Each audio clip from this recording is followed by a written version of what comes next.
Okay, everyone, welcome to week number 5 of Education for Better Work. This week, we are talking about building our future with skills.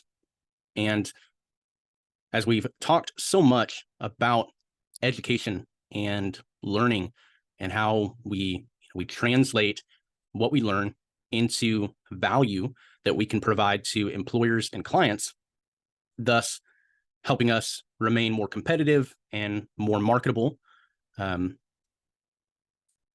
and overall, being able to demand a higher compensation package, knowing our value, and so on. It's important to understand that not all skills are created equal, and some skills, while very important, don't necessarily translate to the ability to provide value to an employer or to a client. However, there are base skills that we need to develop, and understanding how that works is what we're going to be talking about today. So, we are going to look back on one of our job reality number 3 from week number 2, which was being good at your job is not good enough. When we previously addressed this job reality, it was in the context of continuous learning and improvement. We need to continue to work hard and keep the job we get and qualify for career advancement. However, this is also a somewhat grim reality for job seekers. Merely the fact that you would be good at the job for which you're applying doesn't mean you're going to get it. It is not always the most qualified candidate who receives a job offer. Rather, it is the candidate who can convince the recruiter or hiring manager of their value. So, companies and clients hire people who provide value. This is a fundamental that we all must accept as we work in the modern job market. Companies are looking for employees who can perform well with minimal supervision and training. The more confident the employer is in a candidate's self-sufficiency and business acumen, the more likely they are to move forward with that candidate. Now, the question that many people have asked me, especially when I meet with them one-on-one after going through these presentations, is how do I provide value? Okay.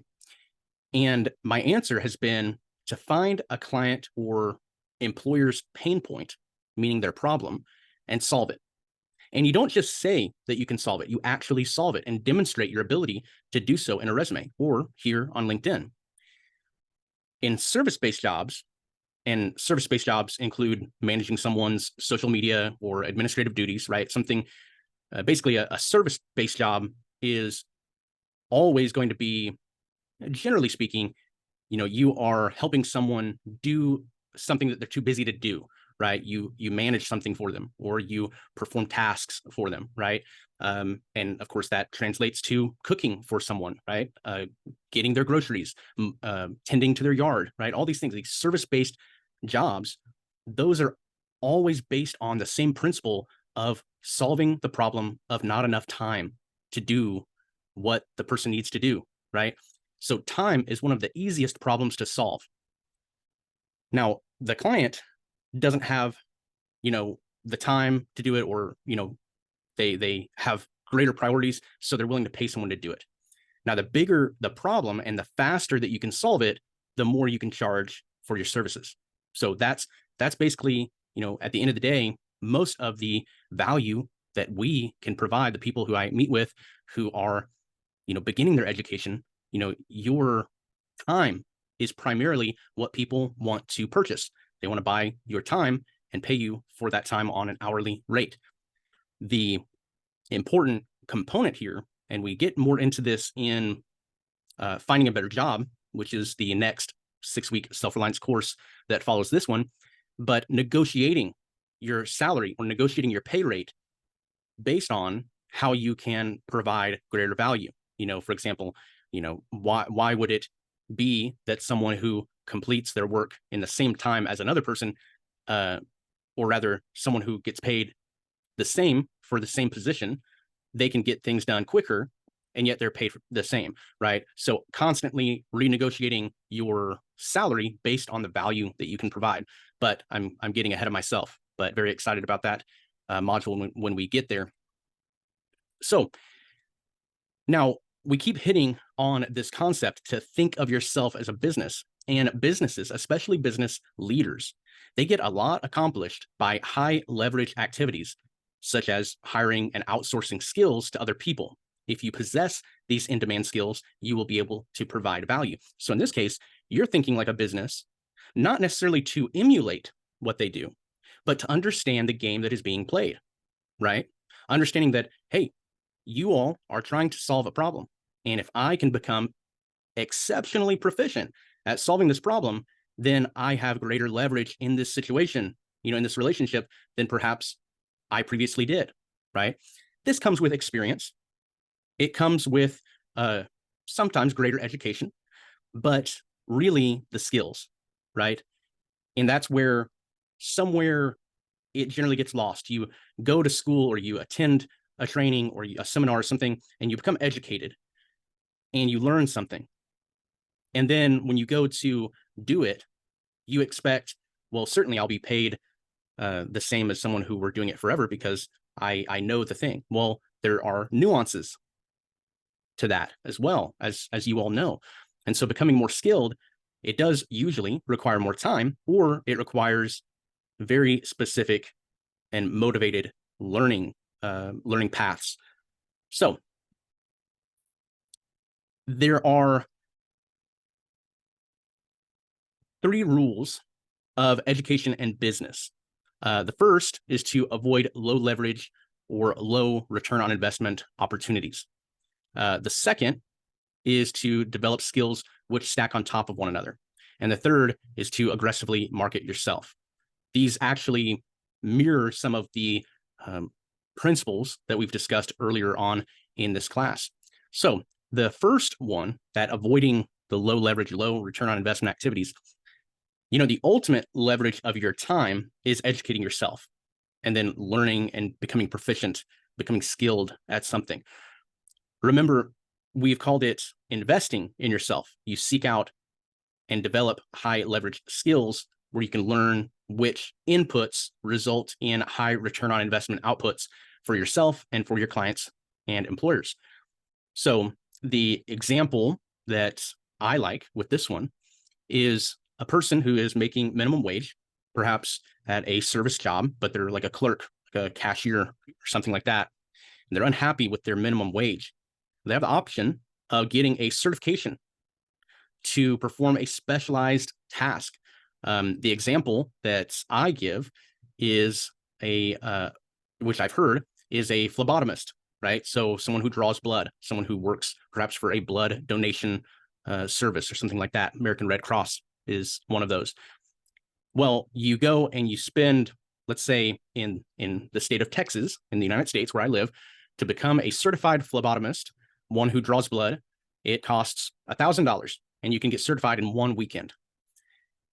By taking that certification, a person could perhaps double or triple their income because now they're getting paid, instead of a minimum wage, they're getting paid much more, towards $20, $30 an hour in the case of the average earnings in Texas.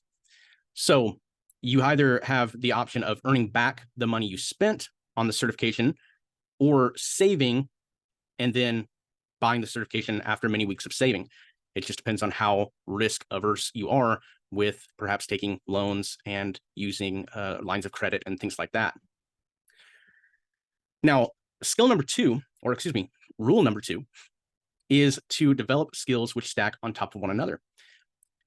The building upon skills, when you develop skills, you're raising the level that you will ever fall to if everything goes wrong. For example, in that previous example of the person who got a phlebotomy certification, it is unlikely that they would ever have to go back to working that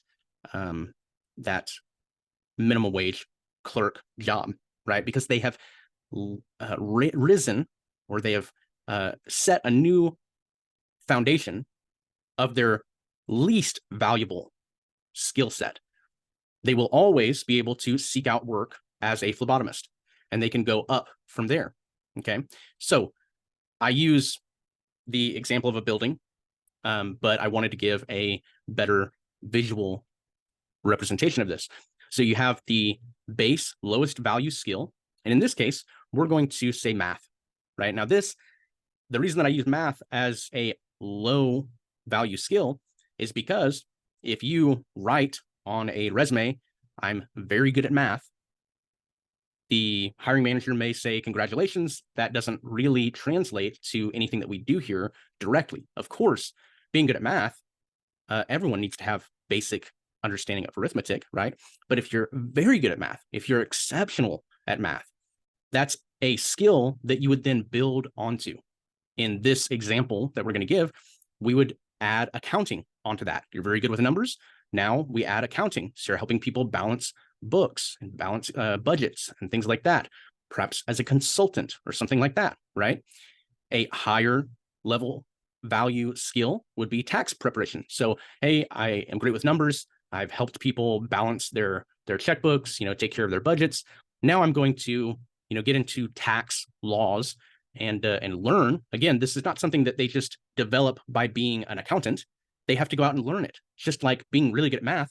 You have to learn something to do with accounting. So these are skills that you are actively going out and developing. However, the value that you can provide is much greater as we rise up in this diagram. And then eventually, in this example, someone gets into sales. So now, instead of being the accountant, the bookkeeper, or the tax preparer, they perhaps are going out and soliciting, right? Or setting up accounts with businesses or something like that, right? Well, at this point, if their business tanks, if they get laid off, they were to get fired or something like that, because they have that skill of sales, they now drop down only as far as their lowest value skill, which is now sales, which relatively speaking is a very high value skill. But now that person can go out and sell anything under the sun because they have these great skills and this great breadth of knowledge and experience. Okay. Hopefully this makes sense. The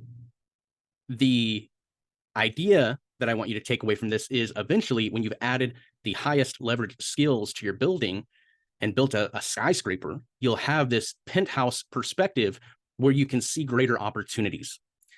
When that individual, this imaginary individual in the previous example, when they got to the point where they were, creating programs and selling their services, perhaps they saw greater opportunity to go and sell something else with better profit margins or something that took less time or something like that. So as you build your personal skill set, you will see that, this doesn't have to be as hard as everyone's making it. I'm going to go and do something else with this skill that I have. So moving on to rule number 3, which is aggressively market yourself. Again, to do this, all of this effectively, you need to market yourself. Believe that you can do this. Another example that I give with the idea of skills and marketing oneself is a doctor, fresh out of medical school, who markets themselves as a doctor, right? Meanwhile, there's a doctor who has performed 1,000 operations. Well, you better believe that the doctor with 1,000 operations performed is marketing themselves as a doctor who's performed 1,000 plus operations, right? The doctor who's performed one is only able to market themselves as a doctor, a general practitioner, whatever. So think about this as you're offering your services or applying to jobs. Think about how you can leverage the skills that you have into making yourself more than just an applicant, right? You have these additional skills, these additional experiences that you can tie in and leverage, okay? Now, to look back on week number 3, the 2 options for learning, as we discussed, the first learning conceptually, and then the other actually doing it. And I would add, in the context of our discussion today, for an extended period of time, you will have to do it. So that is very important to take into consideration when you are developing these skills. Of course, you can learn something from a podcast, from an online course, and so on. However, the option of actually going out and doing it, even if you are not getting paid very well for it at first, right? Remember, that doctor who performed one operation, they must continue working as a doctor, continuing to build out their business, and one day reaching a greater business, right? A greater skill set. And along the way, who knows what happens? That doctor may choose to specialize in something, just as we discussed in that skill stacking scenario. They no longer are a general practitioner, but they are, a spinal surgeon or something, right? In conclusion, for this week's presentation, I want to present to you 3 habits for developing skills and by doing things. So first, I say be aggressive, but really it's setting an intention. So setting an intention are, deciding what are the 3 things you want to accomplish the next day. And then you set it the day before, right? Knowing what you're going to do.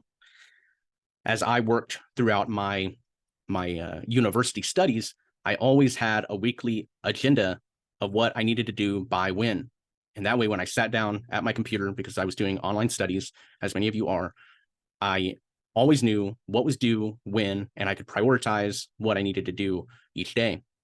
That is an example of setting an intention. So using a planner, using some kind of, visual, even your goals, having them in front of you, not written down in your notebook, in your backpack, or in your desk, something far away. Okay. The second habit is to optimize the time between waking up and working, and identify when everything starts to slow down at the end of the day and when you go to sleep.